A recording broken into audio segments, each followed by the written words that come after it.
اس رستے میں کوئی مخلص ہو جائے نا، آپ بتائیں اس سے زیادہ اس کو کس چیز کا یقین دلایا جائے؟ اس کے ضامن اور کفیل حضرت محمد مصطفیٰ. بتاؤ وہ کیسے رزق میں گر سکتا ہے، کیسے بیماریوں میں گر سکتا ہے، کیسے اس کو کوئی دشمن چاہے ساری حکومتیں اکٹھی ہو جائیں، جس کے ساتھ حضرت محمد مصطفیٰ ہوں وہ اس کو گرا نہیں سکتا. جو سلسلے میں دل سے جڑے نا تو اس کو معجزے نظر آئیں، اس کا یقین بنے، اس کا ایمان بنے کہ واقعی سلسلے میں یہ چیزیں میرے ساتھ ہوئی ہیں. اس لیے باتیں سناتا ہوں، کرو تاکہ تمہارے ساتھ ایسے معاملے معجزے کے پیش آئیں اور کرم تم پہ ہوں، پھر تمہارا دل مانے گا. سننے سے یقین تھوڑا بہت ہوتا ہے، مضبوط عقیدہ نہیں ہوتا. جب انسان پہ کرم ہوتے عقیدہ مضبوط ہو جاتا ہے کہ میرے ساتھ ایسے معاملے ہوئے، ایسی مصیبتیں ٹلیں. یہ کیسے ہو سکتا ہے؟ جس طرف حضرت محمد جس پر ہاتھ رکھیں اس کو کوئی گرائے نہیں ہو سکتا، ساری کائنات نہیں گرا سکتی اس کو.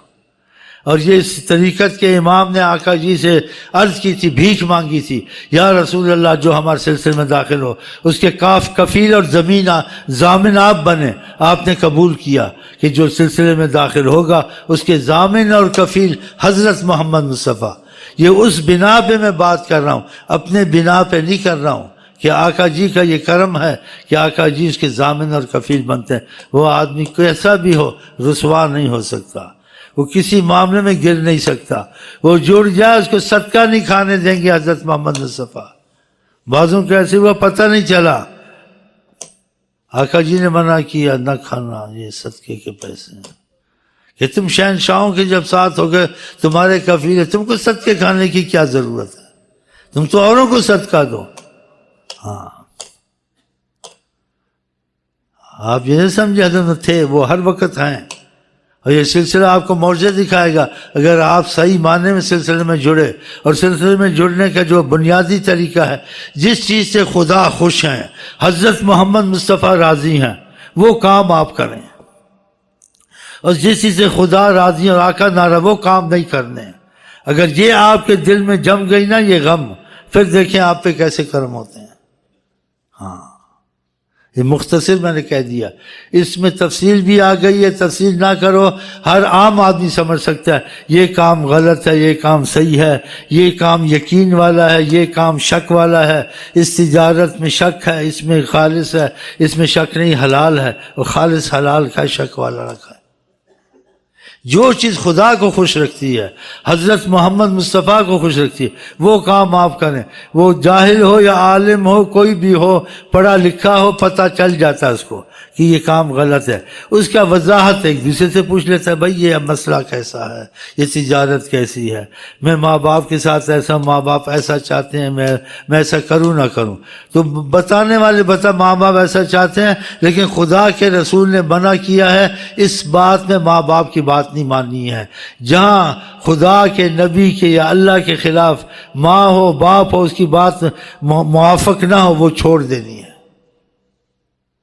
یہ چیز کوئی مشکل نہیں. اگر آپ کے دل میں یہ آ گیا نا کہ خدا رسول والے کام کرنے جو خدا سے ناراض ہوتے ہیں، یا شک والے کام وہ نہیں کرنے، پھر دیکھنا برکتیں آتی نہیں آتی، آپ خود قائل ہو جائیں گے. باتوں سے آدمی قائل کرا ہے، وہ وقتی طور سے جوش آتا ہے انسان قائل ہوتا ہے، لیکن فائدہ نہیں اٹھایا ہوا ہوتا ہے نا تو اس کا پھر وہ معاملہ ویسے ہو جاتا ہے، شک میں ہو جاتا ہے. جو فائدہ اٹھا لے اس کا تو یقین پر ہم نے فائدہ دین کا اٹھایا، کہے گا دنیا کا اٹھایا، بیماریاں گئیں، مصیبتیں گئیں، رزق واسع ہوا، دشمن ذلیل ہوئے. اکثر جو مشکلیں آتی ہیں ویسے حل ہوتی پتہ نہیں چلتا. کیوں نہ حل ہوں؟ جب اس کے دل میں خدا رسول کا معاملہ گھس گیا، خدا رسول کو راضی کرنا ہے تو خدا رسول کو خوش نہیں رکھیں گے. ایک افسر کو خوش کرو وہ تم کو خوش کر دیتا ہے، ایک وزیر کو خوش کرو تم کو پیٹرول پمپ دے دیتا ہے. تو خدا رسول کچھ نہیں دیتے یار، اتنا دیتے ہیں انسان سنبھال نہیں سکتا. اب چل آپ ظاہر کو مانیں، باطن کو چھوڑیں. میں یہی کام کرتا ہوں نا بھائی، نمازیں پڑھو، تسبیح پڑھو، اسی میں دیکھو. اب سچا ہوں جھوٹا ہوں تم تو نہیں اس چیز کا اندازہ لگا سکتے، نہ اتنی دور تک دلوں تک پہنچ سکتے. تم تو ذات کہاں بھی یہ ایسے کہتا ہے. تو اسی میں مجھ کو کتنا ملا ہے، لیکن اس سے زیادہ جو میرے پر نعمت ہے، میرا دل لگا ہوا، یہ زیادہ نہیں ہے، یہ اس سے زیادہ ہے.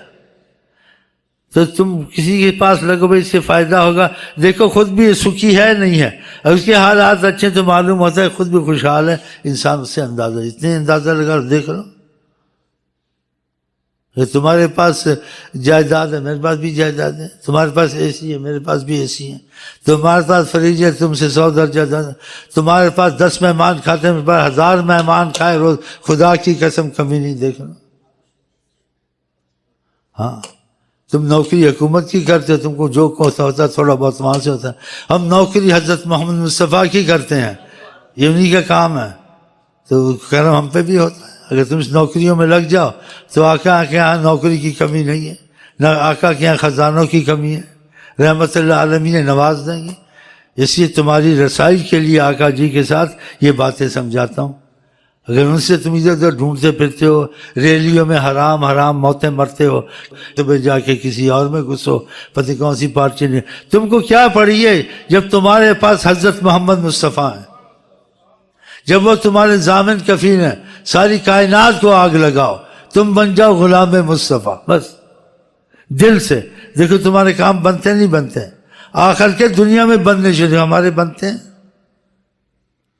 ہم اتنے غلام مصطفیٰ تو نہیں، نیت کے پکے ہیں غلام مصطفیٰ، لیکن جیسے ہونا چاہیے ایسے نہیں ہے، ہمیں اپنی طاقت پہ وہ نہیں ہے۔ جیسے کسی غلام سے کسی نے پوچھا تو اکڑتا پھرتا ہے، جی کیا تجھے، کیا کرتا پھرتا ہوں، ہمارا جو مالک ہے بڑا زبردست ہے، کیوں نہ اکڑوں پھروں۔ تو ہم بھی جیسے بھی ہیں تو ہمارے آقا بڑے زبردست ہیں، زبردست ہم کو سہارا، کیوں نہ اکڑوں پھروں، کیوں نہ جرت سے بات کروں، کیوں نہ اونچا اونچا بولوں، واللہ بولوں گا، زبردست ہر وقت ہم کو سہارا۔ کبھی ادھر بھاگتے ہو کبھی ادھر چھپتے، ہم تو نہیں چھپتے، ہم تو بیٹھے وہاں۔ اگر نبی کریم کا ہاتھ چاہیے تو ان کے غلام بنو، ان کا دست کرم تم پر بہت بڑا سایہ ہے، ان کی غلامی تمہارے لیے دونوں جہان کی مصیبتوں سے ضمانت ہے، اللہ کی قسم ہے۔ اگر دل سے بن جاؤ تم، دل سے بنتے نہیں ہو نا، جو دل سے بنتا ہے سارے کام کرتا ہے، آقا جی کی کوشش کرتا ہے، جو رہ جائیں تو اس پہ دکھ ہوتا ہے کہ یہ بات رہ گئی ہو، یہ نہیں کیا۔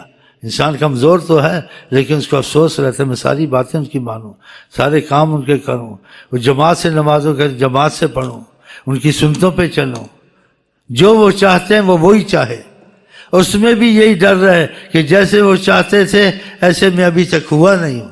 پھر دیکھیں آپ کو کرم آتا نہیں آتا، رسول اللہ حیات النبی ہیں، یہ نہ سمجھو تھے ہیں، کہا قیامت تک کائنات کو ایسے دیکھتا ہوں میری ہتھیلی ہے، لوگوں کا ذہن نہیں بنا ہوا، ان کا ذہن ہے کہ تھے چلے گئے، ہوتے تو مشکلیں آسان ہوتی، وہ مانتے ہیں لیکن وہ تھے سمجھتے ہیں، یہ غلط ہے، خدا کی قسم وہ ہیں، اور ہیں کا آپ کو ثبوت ملے گا۔